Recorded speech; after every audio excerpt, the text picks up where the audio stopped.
Hello everyone, welcome back to my channel.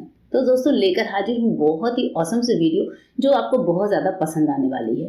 तो चलिए, देर नहीं करूँगी, शुरू करूँगी आज की अपनी वीडियो। और हाँ दोस्तों, वीडियो अच्छी लगे तो चैनल को सब्सक्राइब और वीडियो को लाइक जरूर करिएगा। तो देखते हैं कि हमारी आज की सबसे पहली टिप क्या है जो आपके बहुत काम आने वाली है।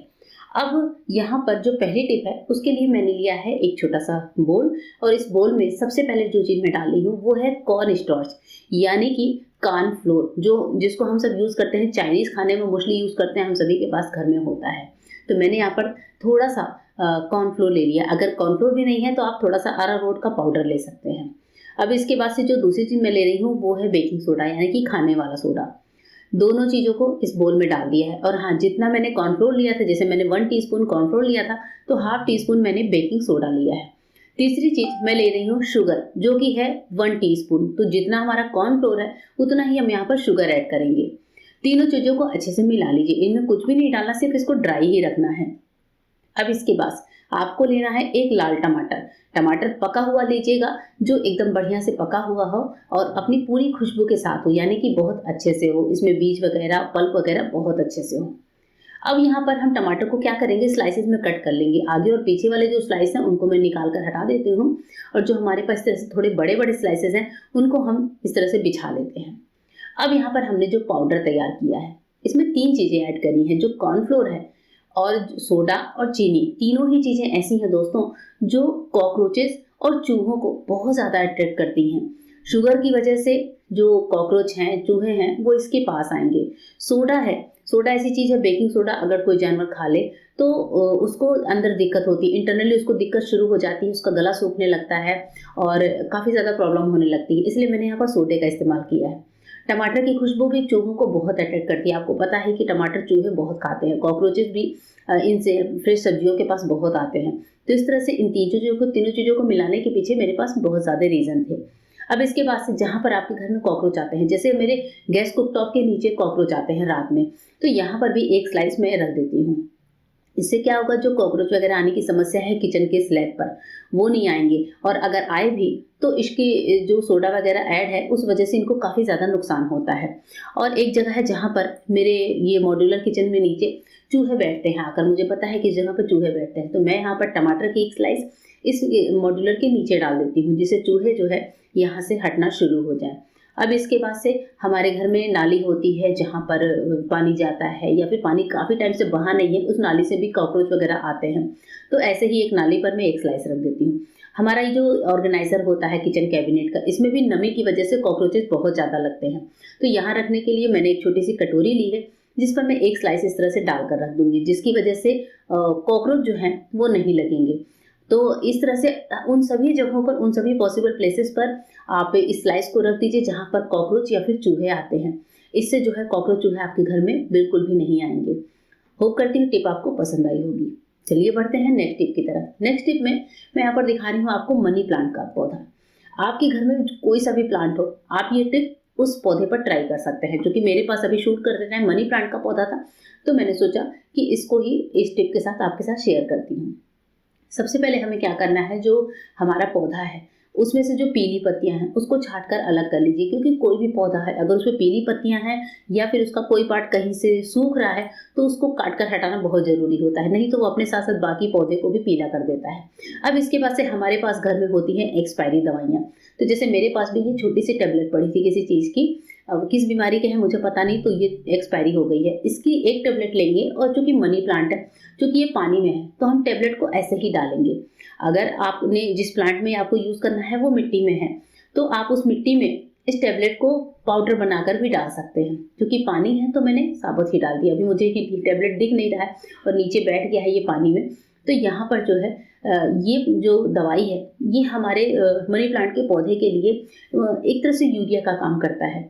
आप इसको महीने में एक बार ये काम कर सकते हैं, जब आपको बॉटल का पानी चेंज करना हो या पौधे की देखरेख करनी है, तो मंथ में एक बार दवाई का एक टैबलेट, पुराना ही सही, आप डाल दीजिए। आप देखेंगे पौधे की ग्रोथ कितनी ज़्यादा अच्छी होती है। मिट्टी में भी आप डाल सकते हैं, अपने घर के किसी भी तरह के पौधे में मंथ में एक बार ये दवा इस्तेमाल कर सकते हैं। इस तरह से हमारे पौधों की बहुत अच्छी देखरेख होती है।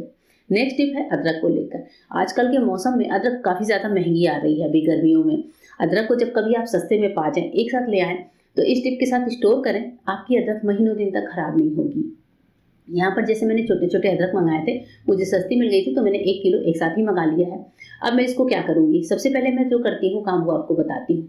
अदरक को लाने के बाद मैं इसको ऐसे ही किचन स्लैब पर फैला देती हूँ। इसमें जो एक्स्ट्रा पानी होता है वो सूख जाता है।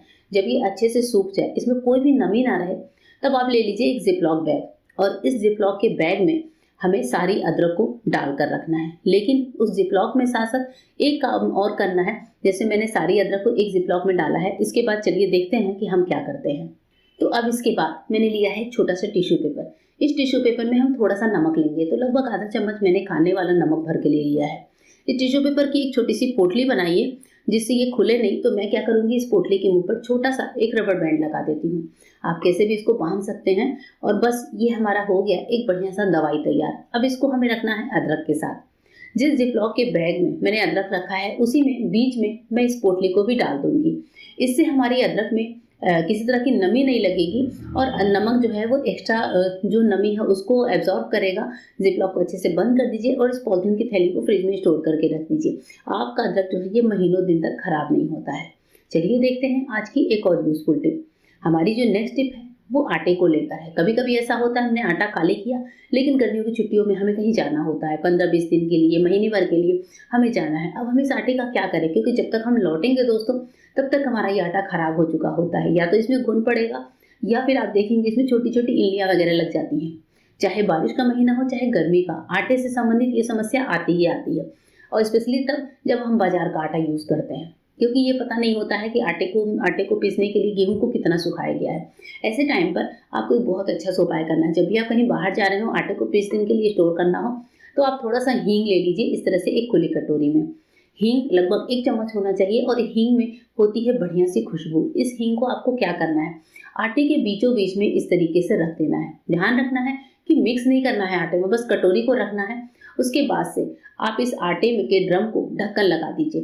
ढक्कन लगाने के बाद जो हींग की खुशबू है वो पूरे आटे में फैलती है और हमारे आटे में कीड़े घुन वगैरह नहीं लगते, क्योंकि जो इसकी स्मेल होती है वो काफ़ी ज़्यादा स्ट्रांग होती है।